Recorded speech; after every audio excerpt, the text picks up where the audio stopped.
Welcome to today's town hall on anti-racism. We'll get started in one moment.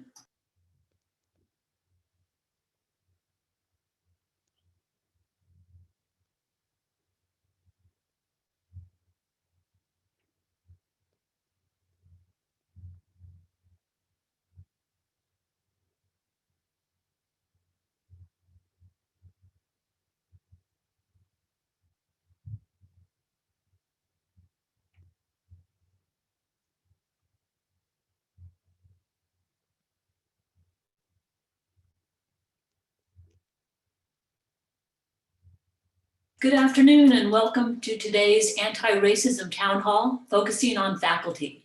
This is the third in the series at UCSF. It's my pleasure to introduce UCSF Chancellor Sam Hoggood. Thank you very much, Lisa, and good afternoon, everyone. And as Lisa said, welcome to the third UCSF Anti-Racism Town Hall.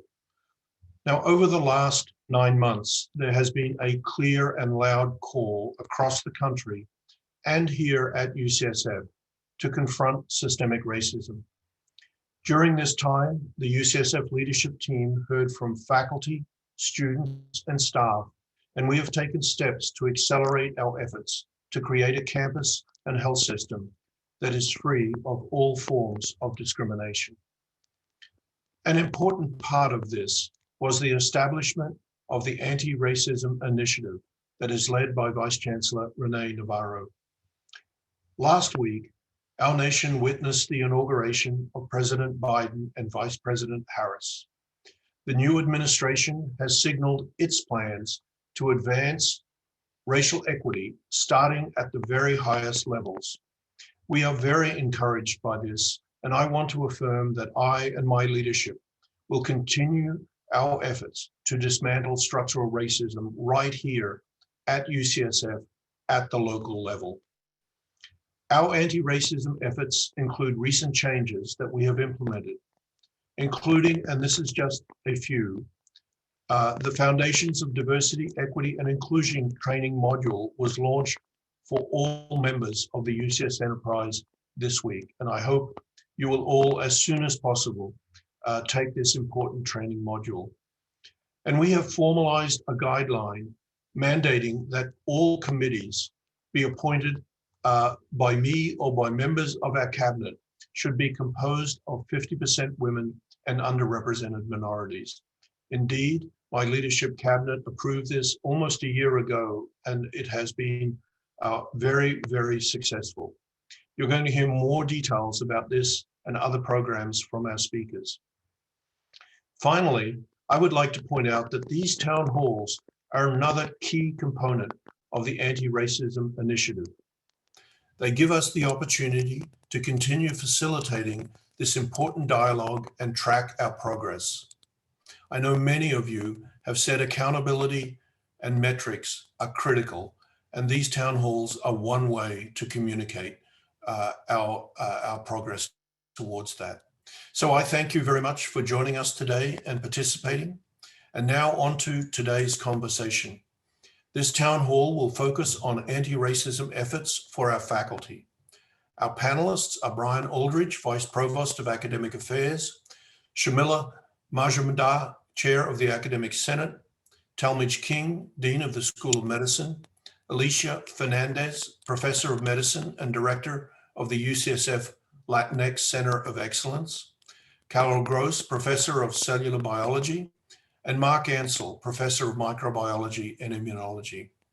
My thanks to each of them for their efforts in this area and for being here today. Other members of the leadership will also be available in the panel discussion towards the end of this session. So I'll now turn it over to Vice Chancellor Navarro, who will give us an overview of the current state of affairs. Renee, over to you. Thank you, Chancellor Hoggood, and thank you to all of you for participating in today's town hall discussion. I'm actually very excited about our discussion today and really look forward to hearing from our panelists and for engaging all of you in our question and answer time period. It's been our efforts over time to really improve and accelerate our ability to diversify our faculty, to get to a point in which all of our members of our campus community are diverse, equitable, and there is a climate in which they feel included. This is critically important. In today's discussion, this will be an important component of our anti-racism initiative. And as the Chancellor said, our goal is to be transparent, to continue to communicate to members of our campus community about our goals, about our progress, and to engage you in solution finding, because we recognize that in order to dismantle, to change the systems, the status quo, we really need engagement from all members of our campus community. Here is an overview of our anti-racism initiative and the 6 specific goals that we have outlined to date. And among them, we are looking specifically at creating a safe and healthy, welcoming campus community for our employees and for our learners. Dan Lowenstein and I chaired our Safety and Security Task Force, and you can find our report on the Chancellor's website. We're eager to make sure that we can eliminate microaggressions and provide some additional support and assistance for individuals who are experiencing racial harassment and/or discrimination.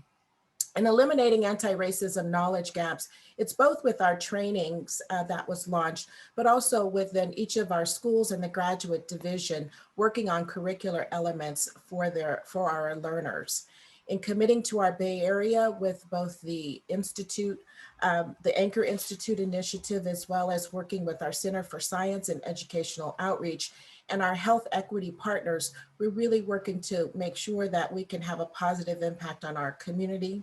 To embed equity as a central part of our decision-making, Chancellor Hoggett alluded to the new policy around the inclusion of diverse members in our decision-making committees. We have implemented that and will be monitoring the outcomes of that and have accountability for decision makers. And similarly, in our patient care activities, assuring that there is health equity, advancing health equity through our health equity councils, and really working to de-escalate situations in which there is disruptive patient care. Critical among all of these is to achieve demographic diversity within our leadership, but that is within our faculty, staff positions, and really to facilitate opportunities for them to reach positions of leadership. So where are we now? And this is just a snapshot of our data looking at 2010 in comparison to 2020. These are October snapshot data. And you can see that there's been a large growth in our campus community population over that period of time. And the relative percentages of underrepresented minority faculty, 2%, African-American up to 3%, and the 3% of Latinx faculty has increased to 7%, which represents actually a very significant number of individuals. So we had 47 Black faculty in 2010 when I took the office as the first Vice Chancellor in Diversity, Equity, and Inclusion, and we're now at a total of 99 Black faculty. For Latinx faculty, we were at 70 faculty, and we have a total now of 231 Latinx faculty at UCSF. We've more than doubled in both groups. Unfortunately, the American Indian and Alaskan Native populations remain the most underrepresented populations at less than 1% of our total population. You can see the other areas of growth. As it relates to gender, we are now a majority female faculty here at UCSF. And while this has been a critically important reflection of women's participation in education and training over the ensuing years, we recognize that there is an intersectionality of gender and race that we have to consider when these two minoritized identities show up, and how in fact are our faculty distributed across academic series and within the leadership. So we continue to work at these critical aspects of faculty life. Some of the examples that I outlined here are a reflection of the ongoing work, and you'll hear from the panelists about additional activities. The one that has been in place for the last 7 years our Faculty Equity Advisor Program. And this program is led by Dr. Elizabeth Ozer, consists of senior faculty member who work with each and every faculty search held at UCSF. We work to train the committees, to provide them with additional information about and helping them identify outreach opportunities. We provide oversight of the process, and then ultimately accountability for outcomes is done cumulatively. All of our faculty applicants are required to submit a contributions to diversity statement. In addition, we've been working to facilitate support for sponsored activities and grants out of the Office of the President, which often are just traditionally linked to ladder rank faculty recruitments. And for them to expand those grants, we received one such grant in 2018 that led to the hiring of 4 ladder rank underrepresented minority faculty. And our most recent grant, the Leadership Equity Advanced Diversity Grant, is looking to advance underrepresented minority and women within leadership positions here at UCSF. We also participate in the Chancellor's Postdoctoral Fellows Program as a component of the UC Postdoctoral Fellows Program, which facilitates a hiring incentive if those fellows are brought onto the faculty. And we're looking to have accountability across all decision makers, including departmental chairs. This last slide is a reflection of our diversity, equity, and inclusion training. I'm particularly proud of the work that was done, led out of our office organizationally by Tiffany Chan, but really inclusive of the full Office of Diversity and our UCSF Education Task Force. Many people over about an 18-month time period created a training that is reflective of UCSF, it's reflective of our pride values, and it's done as a way in which to facilitate a common language and a common understanding of what our commitment is to diversity, equity, inclusion as core to who we are as a campus. So I encourage you, if you haven't done so already, to please complete your training. At this point, I will stop my share and turn it over to Dr. Brian Aldridge, who is our Vice Provost of Academic Affairs. Brian? Great. Thank you very much, Renee. Can you see my screen?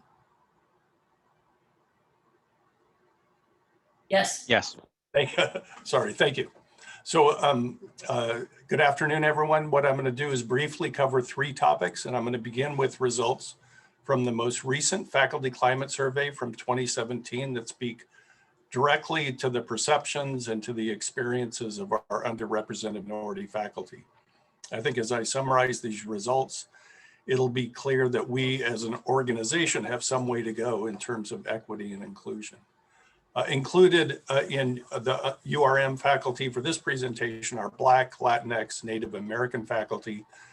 Due to the small numbers, I don't have them broken down by individual race or ethnicities. So when asked about the climate for faculty, 3/4 of all faculty respondents state that UCSF effectively promotes a climate free of racial discrimination. However, the URM faculty themselves are much less likely to hold positive views. And in fact, only 1/3 of those faculty rate the climate at UCSF as either good or very good. 40% of our URM faculty report that they have been discriminated against at any time at UCSF on the basis of their race or ethnicity. And this is actually up from our climate survey from 6 years prior. Our 2017 results also point to experiences of systemic inequity, with 1/3 of our underrepresented minority faculty reporting that there's unequal treatment for racial and ethnic minorities at UCSF.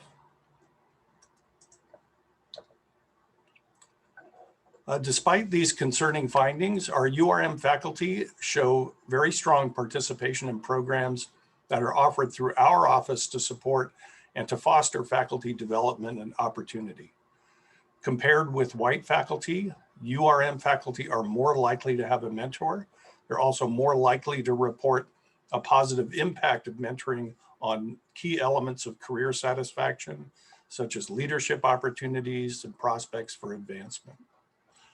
Compared with white faculty, our URM faculty are more likely to participate in Faculty Development Day, in faculty development and diversity programs through NCFDD, which is the National Center for Faculty Development and Diversity.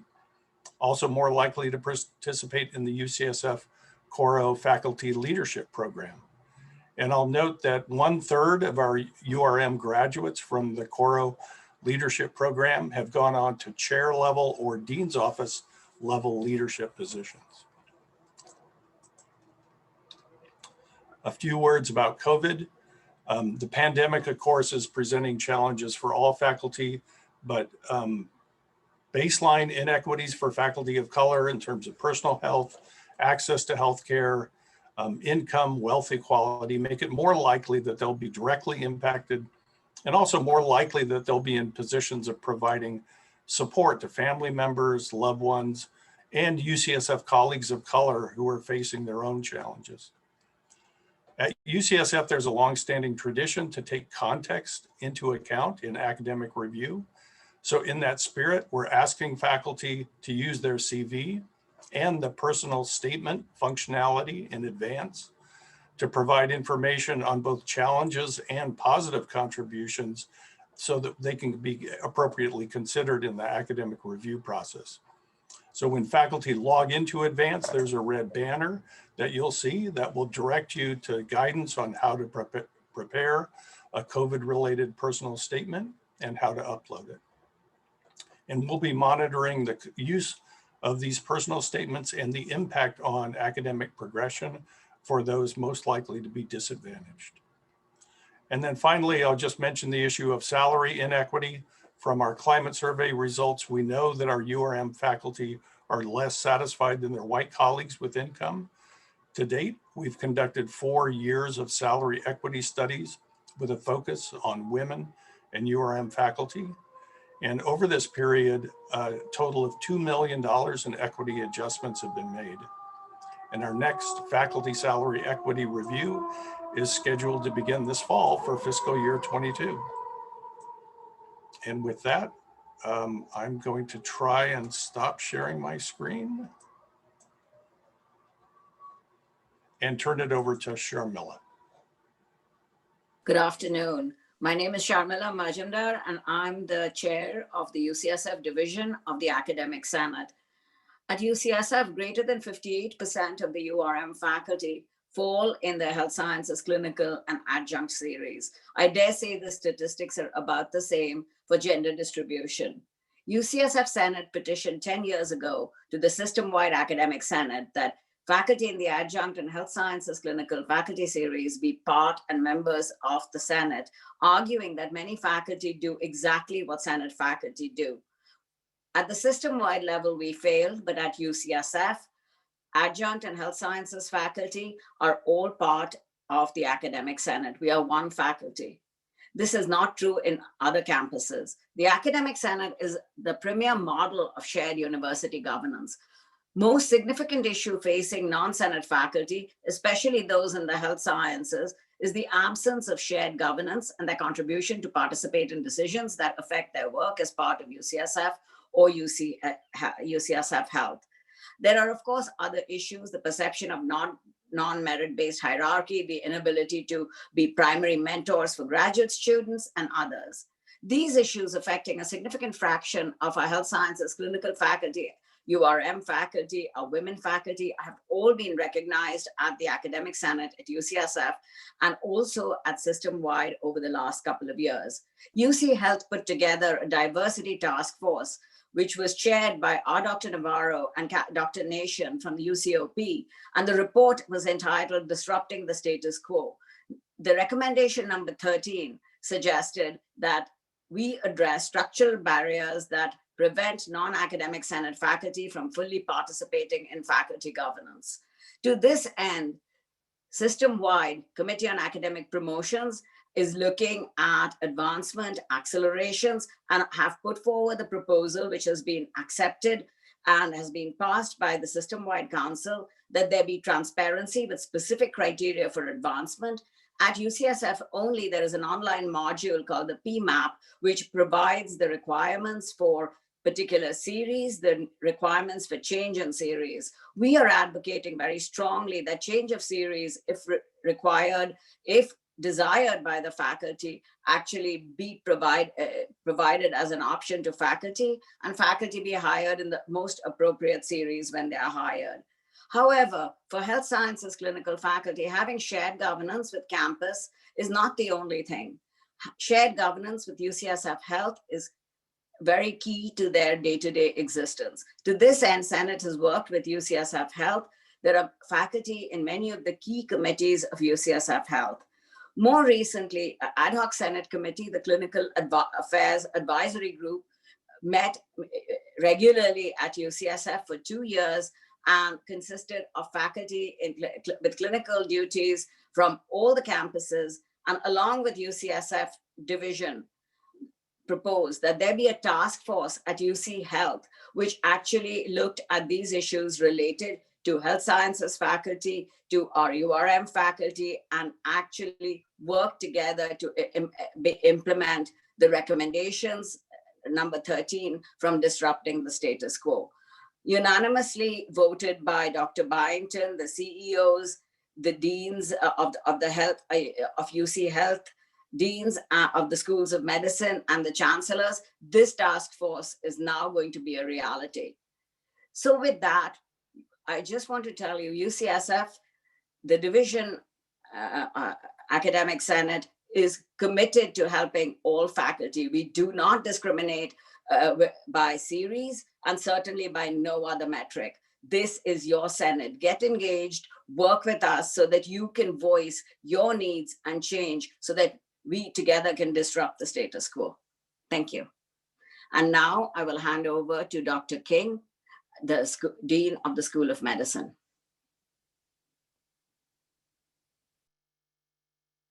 Thank you. We work at UCSF with a deep respect for the observation that medical schools are a public good. That means we are responsible for preparing the workforce needed to address the concerns of 21st century patients. That workforce needs to be able to address, comfort, and partner with a very diverse set of patients and communities. And we need to prepare our students to be good citizens in our democracy.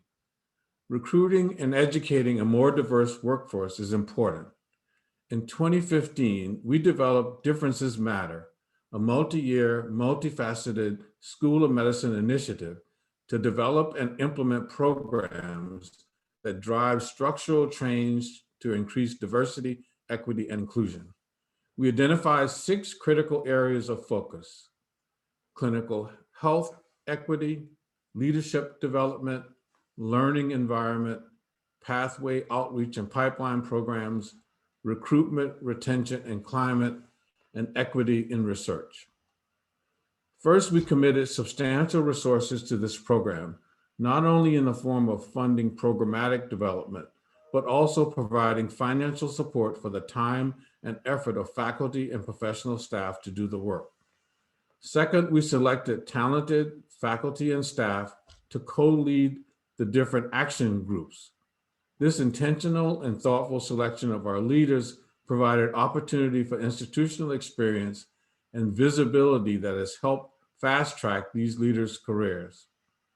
Third, we held stakeholders accountable along the way. I will focus on one specific example of committing financial support and supporting talent: the creation of the John A. Watson Scholars Program. Dr. Watson, a scientist and inspiring mentor, has provided service to UCSF for over 46 years. This year, Dr. Watson received our university's highest honor, the UCSF Medal, for his pioneering work on diversity in admissions. The Watson Scholars Program was designed to support enhancing faculty diversity and to mitigate one of the issues that impacted retention of underrepresented and medicine faculty, that is, release time needed to build their careers. Each year, we select 8 UIM faculty and provide them with $75,000 in annual support for up to 3 years. We do not require Watson Scholars to directly participate in diversity, equity, and inclusion work, but all applicants to this program have to share the university's commitment to diversity and our belief that we have the responsibility to care for underserved and vulnerable populations. To date, we've supported 50 John A. Watson faculty scholars, and they have established a community that supports each other. The first cohort of scholars completed their term in July 2018, and the impact is evident in the sharp trajectory of these scholars' bright careers.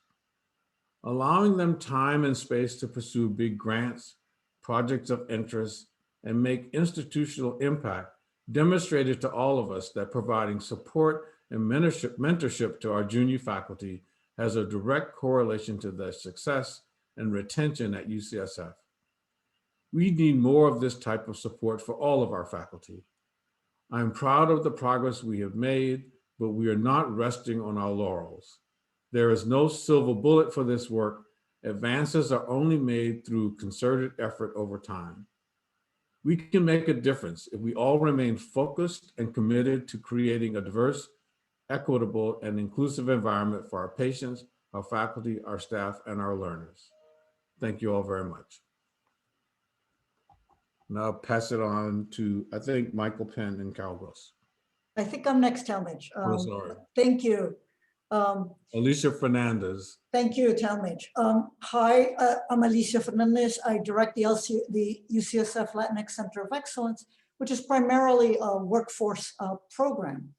As part of that center, we have two programs that are relevant to this discussion. One of them is a program for the Watson Scholars, and one of them is a program dedicated to our chief source, one of our chief sources of faculty, which is our residents. And let me just, actually, I think I'm not going to share my screen here. Let me tell you a little bit about these programs.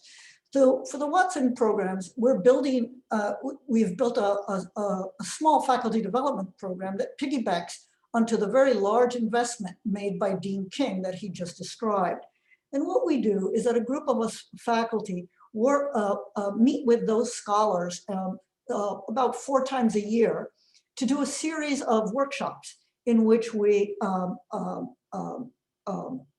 have people come and describe their career paths. We focus on folks' individual development paths. We talk about advancements and go over grant tips. Similarly, with our residents, we have a program led by Dr. Sarah Schaefer and Michelle Guy and Dr. Michelle Johnson, focused on our residents, because residents are a big source of our faculty, and we want all of our URM residents to consider academic medicine as one of their career paths. And we do similar activities. So what do these programs have in common? What is the implicit model here? First is to surface hidden curriculum, to make explicit hidden knowledge that we all need to know in order to successfully navigate our career, such as knowledge about how academic advancement occurs. Second, it's to do some focused skill building and skill sharing in a collegiate group, where it's completely fine to talk about aspects of skills that one may never have encountered, and share those among us. And third, when the going gets tough, the tough get together. And that's what these groups have in common, these programs have in common: the ability to establish a community of scholars, a community of colleagues who can be counted upon to answer questions, to provide a helpful shoulder, and to provide advice. What makes being a minority faculty hard at UCSF, as it is everywhere, is not obviously the talents of the faculty involved. By the time someone gets to this stage, people have proven themselves over and over again. Instead, what is hard is navigating the complex emotional terrain and the complexities of hidden structures and roadblocks that we all must learn to navigate as faculty, but which can feel raw, confusing, and biased, depending on one's position in the world and one's prior experiences. So those are some of our programs. And let me pass it on now to the next speaker, my wonderful colleague, Dr. Carol Gross.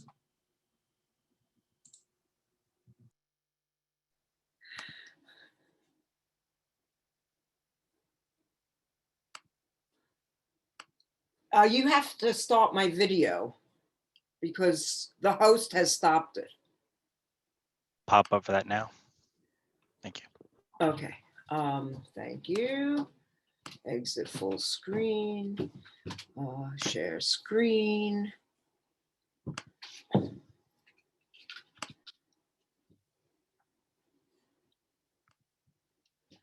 Okay, can everyone see the screen? Yes. Okay, great. So I'm Carol Gross. As Alicia said, I'm in the Department of Microbiology and Immunology and Cell and Tissue Biology.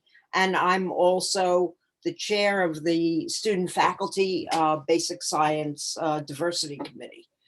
Okay, and I want to tell you about an effort that's near and dear to my heart that has been facilitated by the whole of UCSF. So to increase our representation of diverse scientists in the basic science series. So just to give you the history of this, the Student Faculty Diversity Committee meets quarterly, and we came to the conclusion that a pressing need was to have more diverse faculty. We drafted a letter to Dan Lowenstein and Sam Hallgood requesting funds for a basic science wide faculty search. In other words, across all departments. And this letter was endorsed by all of the basic science department chairs and all of the grad program, the heads of the grad program. And so it was really unanimous across all of the basic sciences. And Dan and Sam and Talmadge were very supportive of this effort. And so there are funds and FTEs from various places. And now I just want to tell you how we've constituted it. And I think it has certain key elements. First of all, this is a search across all departments. We're not asking, it's not a typical department search where you look for somebody in X area or Y area. We are just looking for a brilliant person. And the second thing, in addition to me, it's co-chaired by Dave Morgan, the Vice Dean for Research in the School of Medicine. And that's key because he is part of the leadership and knows how to put various pieces together. And then a third part of this is Michael Penn, who's from the Office of Diversity and Outreach, is sort of part of our troika in setting this up. And he has played a key role in how we do things and also in doing individual outreach. So we have an ad that indicates that DEI is a very important part of it, as well as brilliant science and whatever. We have a large list of places that we send it to, and we do a lot of individual outreach to people who have various fellowships.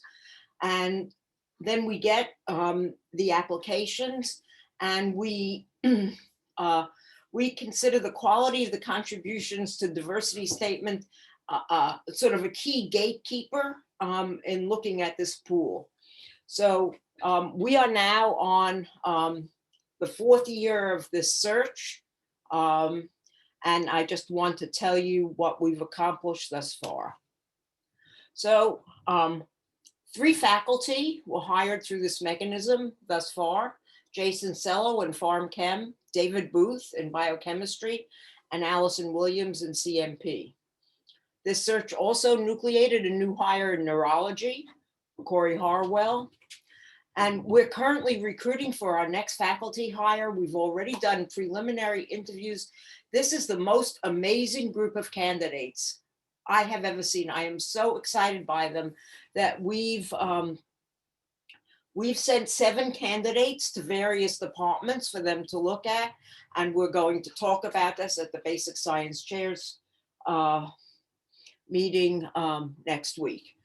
Furthermore, department-specific searches in bioengineering and physiology are using our template for how ads are written. So the idea of doing things this way is spreading. I think it's really important that this is a multi-department committee and that we've been together in one way or another for 3 years now, because I think as we all meet, we get more and more excited about it, and it really amplifies appreciation for these candidates within and beyond the committee. So that's it. Thank you very much.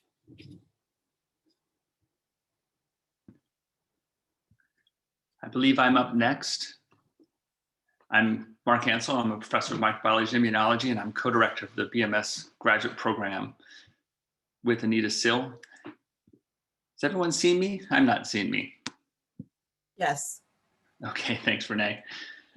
And I think it's great to hear that update from Carol. I'm really excited about the progress that's been made in building diversity in the sciences, and also in your efforts, Renee, together with Dan, to bring national resources together with our institutional efforts to increase our recruitment of a diverse faculty.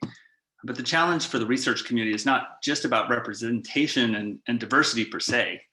We recognize the need to improve our research and training environments and hold ourselves accountable at the individual and collective level, and work together to strengthen inclusion and equity in our community, with the goal that everyone that conducts research at UCSF can experience the joy of feeling celebrated for what they do as a scientist and for who they are as a person. The relationship between faculty mentors and research students and fellows is really central to the experience of research training.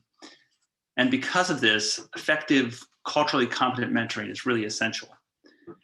The Graduate Faculty Development Program, now fully operational and coordinated by Isaac Strong in the Graduate Division for a couple of years now, we've been doing this program, delivers programs aimed at improving faculty proficiency in mentoring across differences. That's its key major goal. And this program is required for all graduate program faculty, open to other faculty as well. And if you want to learn more or check on upcoming events, go to mentoring.ucsf.edu and check it out. New initiatives have also been launched to enhance accountability and community building. Restorative justice practices, such as facilitated community circles, are being used by graduate programs and many research institutes. And new avenues are being created to effectively collect feedback from students and other mentees. So for example, the Bias Response Team pilot program recently announced by the Graduate Division. In addition, we reaffirmed the use and attention to statements of contribution to diversity in faculty hiring and advancement at all levels, including stewardship review for chairs and other university leaders. I want to recognize the exceptional efforts of many individuals that lean into this work. Even for our awareness of what improvement is needed, we owe a lot to the climate survey conducted by the Associated Students of the Graduate Division back in 2017. And these messages were reiterated with urgency and clarity last summer. The call to action was embraced by many faculty, students, postdocs, and fellows and mentees at every level, including registered campus organizations and other newly formed research community groups like Immunodiverse, IG Equity, and others. But creating a more just and inviting campus really requires effort from all. So if you're a faculty member listening today and what you've heard really resonated with you, please don't leave the efforts to those who are directly affected every day, or tireless champions like Carol and others that we hear from and admire. Consider yourself invited to join in and invest your energy and your resources. Meeting this challenge will require persistence and participation from all of us. And I'll turn it back over to you, Renee. Thank you, Mark, very much. And we'll open up now for questions and answers, which will be moderated by Lisa Cisneros. So if all the panelists would show your faces if you choose to, and Carol, Lisa, take it away. Thank you so much, Renee, for this opportunity to moderate today's town hall. I'm happy to represent the Office of Communications and to be a member of the Chicanx Latinx Campus Association. Thanks to the more than 1.8 thousand participants for joining us. We've received questions and we'll do our best to answer most of them this afternoon. The first question is for Dan Lowenstein, Executive Vice Chancellor and Provost. Dan, can you confirm if we are applying for National Institutes of Health funding for recruiting biomedical faculty of color? Yes, I think that that's specifically focused on an RFA, which we learned about last summer and which was actually produced by NIH in the middle of December, what's called the NIH FIRST grant, and that stands for Faculty Institutional Recruitment for Sustainable Transformation. And it is a $10 million grant that will go to 4 institutions in the current cycle. We heard just last week that they hope to do a series of RFAs. And there is a team that has come together over the last couple of weeks that is almost literally working day and night to put this application together. It's due roughly in the 3rd week of February, so we have about 3 more weeks, and you better believe it, we are going to do everything we can to get one of those grants. There are probably more than 100 other institutions across the country that are going for the same thing, but this would be just a spectacular infusion of additional resources on top of a lot of the work that we're doing here. So we think we're going to be very competitive for this. Great. This one's for Chancellor Hoggood. How is UCSF working to dismantle white supremacist systems, which we saw in full force at the insurrection at the Capitol a couple of weeks ago? Well, Lisa, that's really at the heart of the entire anti-racism initiative that we're undertaking. First, it's important that everyone understands the concept of white privilege and what that means on the campus and in our communities. But this is a long journey. I don't have a simple glib answer here. This town hall and other town halls, training programs, all of the things that are being put in place as part of the anti-racism initiative are directed at the heart of this question. Thank you. This is for Vice Chancellor Navarro. Renee, we've had quite a number of comments and questions on what is UCSF doing about racist faculty? So UCSF has a policy on non-harassment and discrimination by race, gender, and other protected categories. Those who have violated the policy, there is an investigation that takes place, which is led by the Office for the Prevention of Harassment and Discrimination and Assistant Vice Chancellor Naoki Sacramento. The office is responsible for the finding of fact. They interview candidates, they review the allegations and determine whether or not there is in fact a violation of policy. If there's a violation of policy for a faculty member, that report is turned over to Dr. Brian Aldridge for a faculty code of conduct hearing and then sanctioning as defined by the faculty code of conduct. So we are very busy relative to the number of allegations that the office has seen, especially over the course of the last 9 months. There's been a very significant increase in allegations of harassment and discrimination. And so we're working very hard to review all of those allegations and determine if there's violation.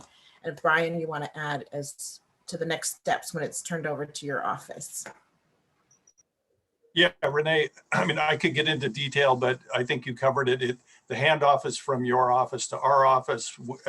It's through the faculty code of conduct process that faculty can be disciplined. It actually must go through that particular process. And so we have a group of trained faculty volunteers who serve on these ad hoc committees for faculty investigation. So it's definitely a peer-led process. They provide recommendations that go to campus leadership, and the chancellor ultimately is the one who can propose discipline. And so we oversee and help to manage that process with input from all the great offices at UCSF and the faculty who as peers serve as investigators. Great. This one is for, let's go to Sharmila. Mortgage assistance has only been available to faculty recruits in the Senate series. Also, other benefits such as sabbatical leave have not been available to those in non-Senate series. Is this still the case, and what can be done about it? It is still the case, and which is why we are actually petitioning to the system-wide Senate to evaluate Senate membership for the health sciences faculty, as well as for the adjuncts, those who do not have access to these programs. With regards to the mortgage assistance program, that is not available to our non-Senate faculty. We recognize that. However, very recently, UCSF has signed up with the program called Landed, which provides support for the down payment. I think it was Campus Life Services, if I'm not mistaken, worked to get this program signed up. And this is open to all faculty as well as staff. And I think it is a really beneficial program, which is available, and we are making it available to most people. Thank you for that. This one's for Catherine Gillis, Dean of the School of Nursing. Can opportunities like the Watson Fellowship be extended to the School of Nursing? I would love it. Remind me, Talmadge, how much did that cost? It was $75,000 per person times 3 years, and you've done it 75 times? So we have 50. We have 50. 50. Yeah. There's nothing standing in the way, frankly, but money. It's a wonderful idea. It's a great model. And I don't know what more to say. Great. This one's for Liz Watkins, Dean of the Graduate Division and Vice Chancellor of Student Academic Affairs. Do you have data on the diversity of faculty in different campus roles, such as medicine versus basic science? No, not in the graduate division. Faculty demographics are tracked by Brian Aldridge's office and Renee Navarro's office, and all faculty are appointed in a department or an organized research unit in each of the 4 professional schools, and then they join graduate groups. Okay, and I'm going to stay with you for one more question, Liz. I know we are focused on faculty, and I'm grateful for this goal to equalizing all types of faculty and this update. However, I am worried about the non-faculty academics who are often our PhD colleagues who are postdocs and are kept in a limbo-like status and are not treated equally. I worry that there may be more underrepresented minorities and women in that track, but I'm not sure. Is this group being considered when evaluating equity? Well, I share your concern about our postdocs and making sure that they move into the career tracks that they want to. Our postdocs are actually, we have very few underrepresented minorities. We have had about the same percentage of underrepresented minorities, BIPOC postdocs, for the last 10 or even 15 years, which is about 13%. So we have a program, we've been working with schools on a program to help diversify the postdoc population, and as well as to ensure that we retain them and help support them move into the careers that they want. So I think the question is asking about people who move into research specialist positions perhaps, and not faculty positions. But the graduate division is working with postdocs to help them find either those faculty positions they want or to move into industry or nonprofits. Thank you for that. This question is for Dan. I would ask that women and underrepresented minority faculty be provided time to be able to participate effectively so that this effort is not on top of everything else that they are already doing. And also that the chairs of committees be mindful so as not to ask women and underrepresented minorities to represent women and underrepresented minorities. What's your comment on that? Yeah, that's a really, it's a really difficult and important question that we think about a lot. It's come up frequently and complicated. But the things, my response to that would be, number one, we have this imperative to make sure that we have representation on our committees. So one way or another, we want to make sure that we have a circle of people around the table who bring the lived experiences that are unique to each of us through our various lenses of identity. So we need to somehow make that happen. But that, of course, then creates the minority or the diversity tax. And in order to handle that, there's a number of levers that we need to just make sure we move. One is recognizing that these efforts on committee work are important to the institution and affect promotion. Chairs and managers need to be aware of the importance of this, again, to who we are as a community and free up the time in a real way so that this isn't an additional burden. I've heard from some of my colleagues that partnering in committee membership is one way of allocating sufficient time and still being able to provide the kind of diversity of experience. And then, of course, allyship is incredibly important, because the more that we can have people around the table, regardless of the color of their skin and these other identities that we carry, who are able to speak for the values that we all hold, the less the burden that's being placed on people who come from underrepresented backgrounds. And then the last thing I'll say is we should all be aware that just because someone has a particular external identity, they don't necessarily represent the entire group of people who look similar to them. I mean, that's kind of a fundamental aspect of understanding who we are. So, and that comes with training and introspection and being aware of our biases, both conscious and unconscious. Thank you. This is for Mark Ansel. What advice do you have? And I just lost the question. I'll come back to you, Mark, on that. This one's for Talmadge. Any work being done to help with loan burden amongst financially strained faculty members? And if so, is this something that is advertised when recruiting new faculty? Well, I think the question is relating to prior loans, like educational loans, and when they come into the organization. And the short answer is no, not really. We have ways when we recruit faculty to help them come on board. And as was discussed earlier, a lot of that depends on the series that you're in. Most of the things that we're able to do apply to people who are in academic senate series. And so that's why Shamela has been working so hard during her term with the academic senate to expand that so that it's available to more people.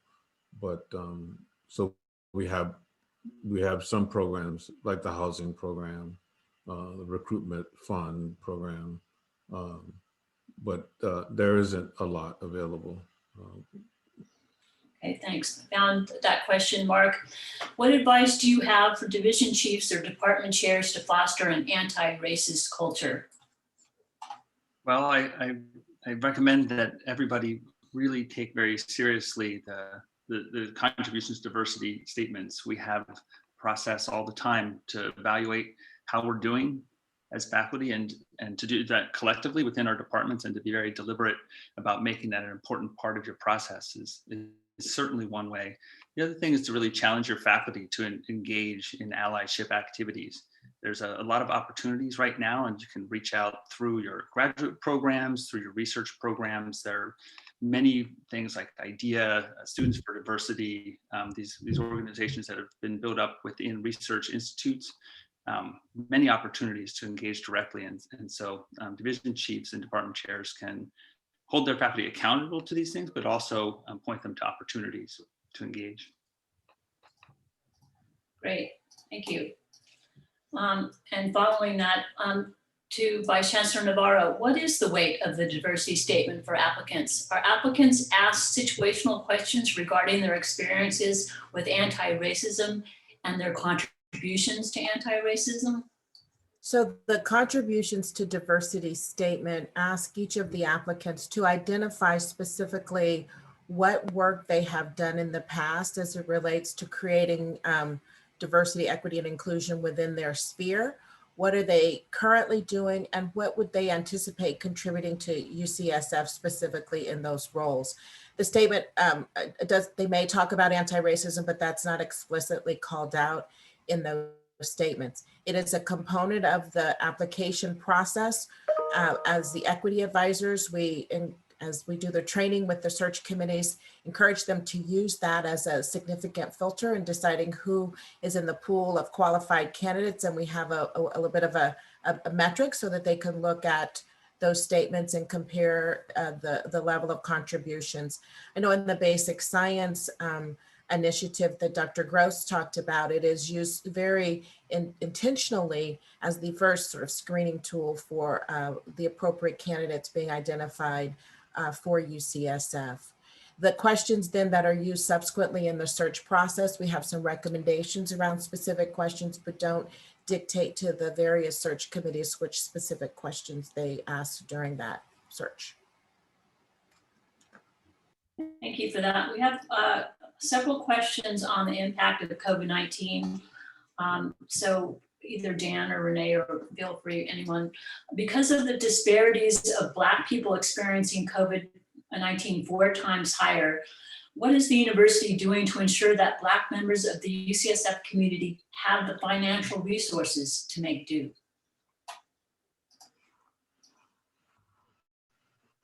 Well, I could start and others can certainly chime in on this. I think one of the important things that we did with the federal disaster certification of the pandemic was to allow, based on salary, the ability for individuals in our campus community to apply for some additional funding to support them during these periods of times. There were salary limitations, but I felt great about the fact that there were 2 rounds in which we provided those funding. As Brian alluded to, for faculty specifically in the promotions process and in their packet, they can identify particular impacts that COVID has had on them personally and how that actually is reflected in their ability to be productive academically. And the Committee on Academic Promotions is quite attuned, I think, and sensitive to this current year and sort of for the years going forward as we look at that prolonged impact. Dr. Fernandez wanted to add to that. Thank you, Dr. Navarro. I wanted to comment on this because I'm very glad that the questioner asked about the impact on African Americans, which has been horrendous throughout the country. I also want to speak up now because one of the issues in this pandemic in the Bay Area is the invisibility of Latinos. And I really think that this needs to, that I couldn't allow this to go past. And there is nothing wrong with the question. The question was absolutely right. But people need to understand that in San Francisco, 70% of cases have been among monolingual Spanish speakers. And not to understand that means something quite profound. And last night we had a meeting of the of Salud, this program that I mentioned, with our residents, and there were 2 faculty members there who spoke about their work on COVID. Dr. Antonio Gomez, who leads critical care at San Francisco General, and Dr. Rob Rodriguez, an ED physician at the General, who's now in the Biden task force. What all of the 40 or so participants talked about was the incredible impact on us as Latino faculty, fellows, residents, and the medical students on seeing so many of our community hospitalized, of hearing of our own families sick, our own families' worries. So thank you for the question. I think I would love to hear their financial resources available, but leaving that to a side, I do think that this epidemic has been profoundly traumatizing for very many people, many, many, many people. And in addition, it has been traumatizing to Latino faculty at UCSF in a very specific way. Thank you for that opportunity, Dr. Navarro, to address this. Thank you. Okay, let's turn to the next question. Let's see, I'm gonna go to Carol and Mark. This question is presented to both of you. Are the practices in the faculty diversity searches you discussed being applied to other faculty searches? How are trainees and underrepresented minorities' voices incorporated into these searches? Okay, I can start. So as I said, 2 other searchers now, since this search, have incorporated our template, incorporated our ads, done some of the outreach, and used some of the same procedures that we're using. So I think it's starting to spread. And then what was the other part of it? About trainees? Oh, so no, our goal, what we did in the first search, we didn't have in two of the searches that we did, and I think in all searches going forward, we included a chance for the people who are being interviewed to intersect with our diverse students. And those students were chosen by Dr. Deanne Duncan, who's the Director of Diversity and Learning Success at for the Graduate Division, and also Assistant Dean for that. Her title changed recently. And going forward, that's definitely our intention, that be incorporated. I have a lot to add to what Carol said. I can attest, as someone who's leading a search for multiple faculty, that the principles and the mechanisms that Carol and her committee have put forward are being adopted in other places, including the use of the contribution to diversity statement as a primary screen for high quality candidates, and also attention to this when we're interviewing candidates. It's quite typical for trainees, when you're hiring basic scientists, for trainees to have a role in screening those faculty that come in for interviews, and also for the candidates to be very interested to meet those trainees. And so they're certainly a part of the process, and we do value the opinions and the feedback that we get from those trainees. And I just wanted to add a couple of things. One of the things that's been key in our search, and I don't know if we can extend this to other searches, is Michael Penn's participation in the search. Originally hired by Renee and now an ODO. He has just been invaluable in terms of outreach to individuals, just his comments, and also giving us follow-up feedback from the candidates. And one of the things that he heard from several candidates this round is that one of the reasons that UCSF is now very exciting to them is that they love the way our multiracial committee, department committee interacted with each other. And that gave them some hope that maybe UCSF would be a good place for them. And I just wanted to add into this too. All of us should be thinking. So what's changing? What are the actions that we're actually making beyond the talk? And building on what you just heard, my own experience of being on a number of search committees over the last couple of years suggests to me that there are definitely things that are changing. First off, the composition of the committees, they're changing. And that's being now driven by policy. The second is the awareness of where bias is finding its way into the discussion among the committee. I've heard more than ever times when people have said, I'm not so sure I understand where you're coming from with that comment, because people bring in a heightened sensitivity.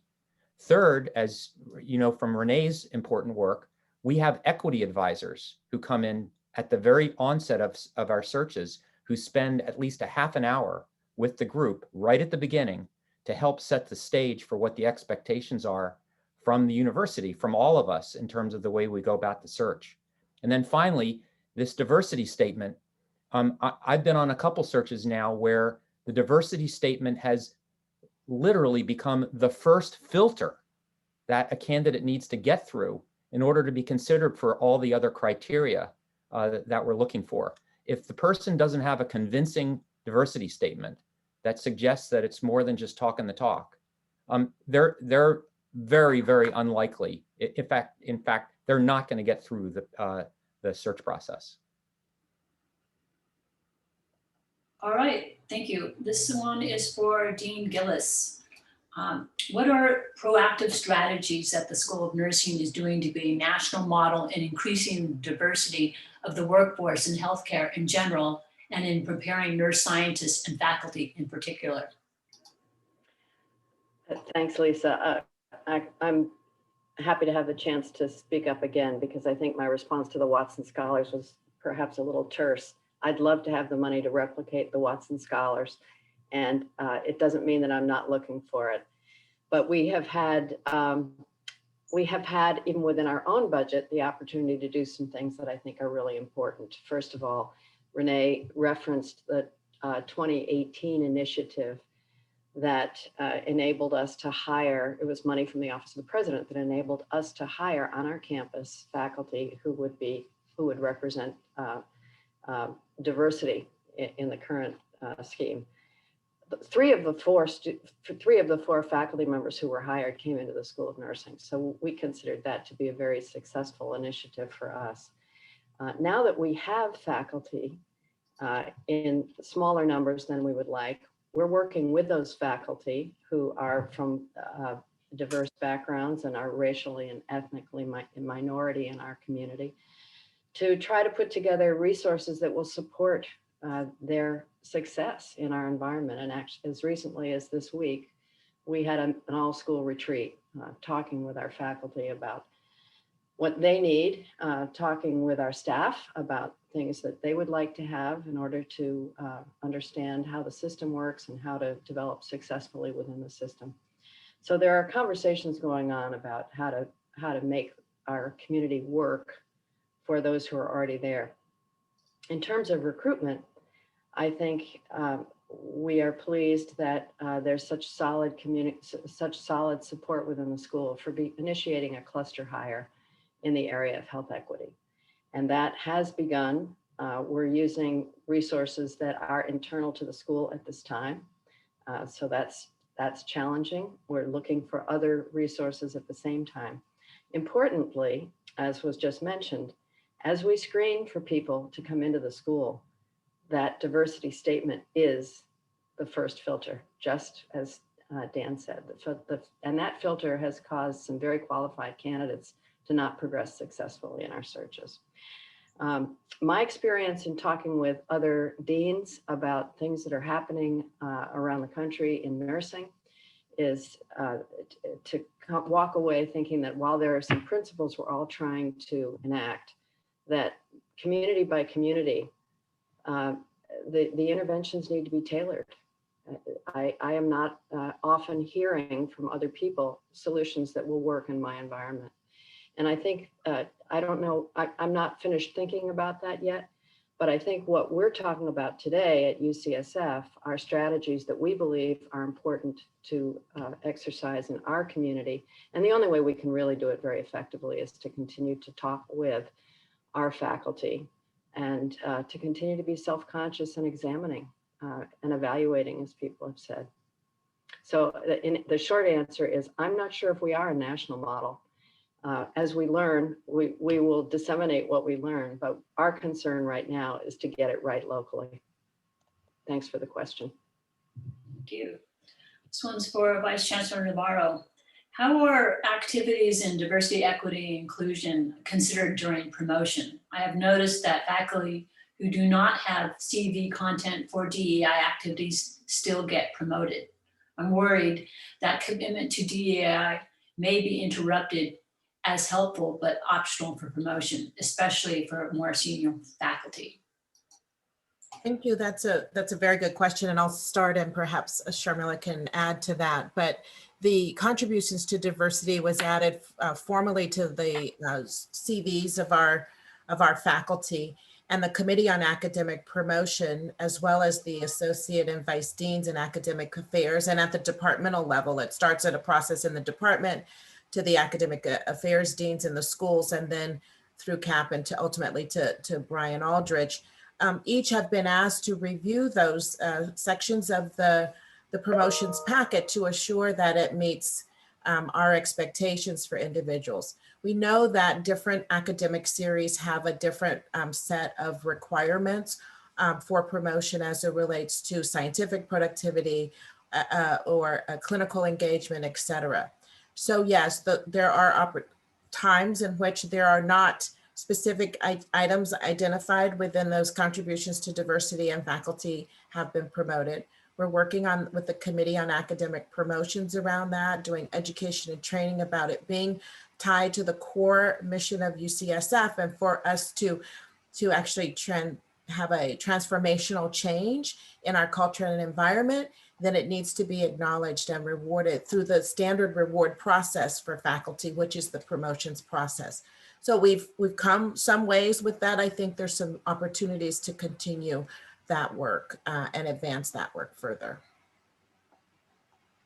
Brian? I'll just add that presently in the School of Pharmacy and in the schools of nursing, something in the contributions to diversity statement is required for an academic promotion packet to go forward.